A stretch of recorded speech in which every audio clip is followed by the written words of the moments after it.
اس مسلک والے نے فتویٰ دے دیا کہ سب کے نکاح ٹوٹ گئے. اللہ کی قسم لینے لگی ہیں، وہ دکھا رہے ہیں لوگ نکاح پڑھانے کے لیے لینے لگے ہوئے ہیں، اس کے فلم بنا رہے ہیں وہ لوگ. اللہ اکبر یار، یہ کیا ہے یار. اور اللہ کا واسطہ دین کو ترجیح، تو دین تمہیں سمجھ آئے گا قرآن و حدیث سے، تمہارے سارے مسئلے حل ہو جائیں گے قرآن و حدیث سے. آؤ اللہ کی سور، آؤ اللہ کی طرف آ جاؤ، اللہ کے رسول کی طرف آ جاؤ. اللہ نے قرآن میں یہ آیتیں فرمائی، نقل کی ہیں. میری آج کی جو حالت ہے نا، فَإِذَا قِيلَ لَهُمْ تَعَالُوا مَا أَنزَلَ اللَّهُ وَإِلَى الرُّسُولِ قَالُوا حَسْبُنَا مَا وَجَدْنَا إِلَيْهِ آبَاؤُنَا. جب انہیں کہا جاتا ہے کہ آؤ اللہ اور اس کے رسول کی طرف آ جاؤ، تو کہتے ہیں ہمارے آباء و اجداد ہی ہمارے لیے کافی ہیں. کہتے نہیں ہیں جی؟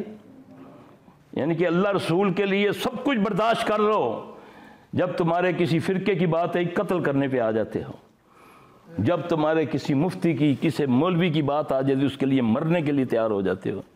اور اللہ رسول کی بات جب تمہیں بتائی جائے کسی مجلس میں، تو وہ کہتے ہیں سلفی صاحب آپ نا پلیز یہ ٹاپک یہاں نہ چھیڑیں، یہ امت میں توڑ نہ پیدا. بدبخت، اور تجھے اللہ ہدایت دے. تو اپنے بزرگوں کا قصہ پڑھ پڑھ کے سنا رہا ہے، جھوٹا سچا.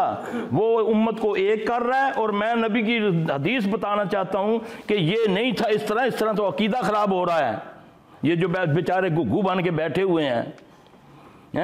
اللہ کے نبی نے یہ فرمایا، تو مجھے کہتا ہے کہ نبی کی یہاں بات نہ کر، کیوں امت میں توڑ پیدا ہوتا ہے. بدبخت، میرے نبی تو امت میں کیا، آپ صلی اللہ علیہ وسلم ساری کائنات کے انسانوں جنوں میں جوڑ پیدا کرنے آئے تھے.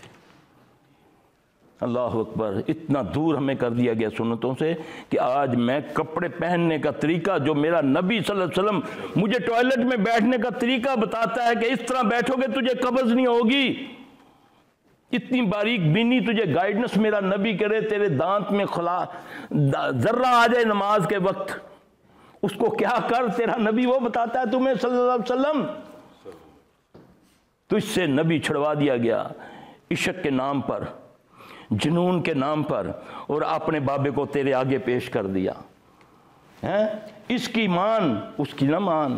اس کو صرف چومنے سے رکھ لے یا ڈانس کرنے آتے ہیں. جب نام آئے تو چوم لینا، تو جب نام آئے تو ڈی ڈی کردہ رویں تے تمالا پاندہ رویں تے عمل دیواری آئی تے جو شیطان کہتا ہے وہ کر. اللہ اکبر کبیرہ. یہ ہے امت کا حال. ہیلے مت ڈھونڈو. نبی صلی اللہ علیہ وسلم نے فرمایا، پوچھا یا رسول اللہ صلی اللہ علیہ وسلم، ایک حلال ہے ایک حرام ہے، اور تیسری چیز مشتبہات ہے، شک والی چیز. تو مشتبہات میں کیا کریں؟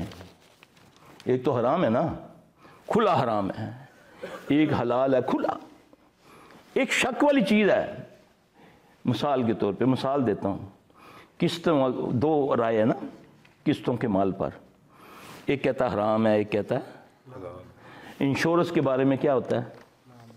کوئی کہتا ہے نہیں حلال ہے، فلاں مفتی کا فتویٰ موجود ہے کتاب میں، وہ مفتی کہہ رہے نہیں یہ صحیح نہیں ہے. شک ہوا کہ نہیں؟ کیا حکم؟ مشتبہات کو کیا کرنا چاہیے؟ اس کے بغیر گزارا ہو جائے گا نا، ہو جائے گا کہ نہیں؟ ہاں جی.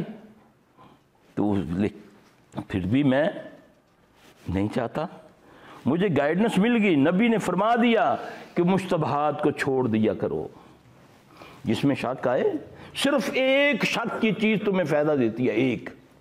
اللہ اکبر. یقین جانے میں نے جب اس چیز پر غور کیا، سبحان اللہ، قربان جاؤں اس نبی کے جوتوں کے نیچے لگی ہوئی راکھ پر اپنے والدین قربان کر دوں. سبحان اللہ. بہت ساری بیماریاں اس وجہ سے لوگوں کو لگ جاتی ہیں. آپ نے فرمایا شک کا وضو جو ہے وہ کفایت کرتا ہے. اگر آپ کو وضو میں شک ہو گیا ہے یا نہیں، آپ نماز پڑھ لیں. صرف ایک چیز، اس سے کئی بیماریاں دور ہو جاتی ہیں. بہت سارے لوگ بے نمازی ہو جاتے ہیں کہ نہیں جی وضو نہیں رہندا، نہیں جی پتہ نہیں بس بہنا تے انج لگا. پہلے وضو تو بغیر بیٹھا نہ کوئی مسئلہ نہیں، وضو کرنا تے انج محسوس کرتا ہے جیسے نہ بدبو ہوتی ہے نہ آواز ہوتی ہے، لیکن ایسا لگتا ہے ہوا خارج ہو رہی ہے. آؤ نبی سے پوچھتے ہیں. آپ صلی اللہ علیہ وسلم نے فرمایا یہ تمہاری دبر میں پھونکے مارتا ہے. کیا کرتا ہے؟ دبر کسے کہتے ہیں؟ پخانے والی جگہ کو. پھر اس میں پھونک مار کے کہتا ہے، دل میں وسوسہ ڈالتا ہے چھوڑ دفعہ کر. وضو رہندے نہیں ہے ایویں خام کا اور گناہگار ہونا چھوڑ، یہ بیماری ٹھیک ہوئے گی تو پھر تو نماز پڑھی۔ بہت سارے لوگ اس پہ نماز چھوڑ دیں، بہت سارے لوگ قطروں کی وجہ سے نماز چھوڑ دیتے ہیں، ایسا ہوتا ہے نا؟ ہوتا ہے نہیں؟ پھر جاتا ہوں میں کسی جاہل کے پاس، جہالت بھی سب سے بڑی بیماری جہالت ہے، وہ کہتے ہیں نہیں ہو ہی نہیں سکتی، استحاضہ کی ہو جاتی ہے جو استحاضہ میں آتی ہے، یہ اس حکم میں آئے گا نا۔ یہ مرد، ایک عورت ہے جس کا حیض نہیں رکتا، مہینوں نہیں رکتا، کیا وہ نماز چھوڑے گی؟ نہیں چھوڑے گی۔ نبی صلی اللہ علیہ وسلم نے فرمایا وہ استحاضہ ہے، وہ بیمار ہے، شیطان نے یعنی جن اس شیطان نے اس کے رحم میں ٹھوکر مار کے زخمی کیا ہوا ہے، وہ بیماری ہے، وہ پاک ہے، وہ نماز پڑھے گی۔ اس حالت میں بلیڈنگ اس کو ہو رہی ہے۔ بہت ساری ہماری بہن بیٹیاں جو ہیں سالوں نماز نہیں پڑھتی، جی میں ناپاک رہنی ہے، جی ناپاکی میں تو یہ تم پر کام کرتا ہے۔ ایک ظاہری ناپاکی ہے، ایک اندر کی ناپاکی، شرک کی، بدعات کی ناپاکی، جس میں ہم مبتلا ہیں۔ جو مرضی کرتے جائیں، قرآن پڑھیں، نمازیں پڑھیں، لیکن شیطان پھر بھی چھوڑنے کا نام نہیں لیتا۔ میرے اندر ناپاکی ہے، نبی کی بات سنتا ہوں مجھے غصہ چڑھتا ہے،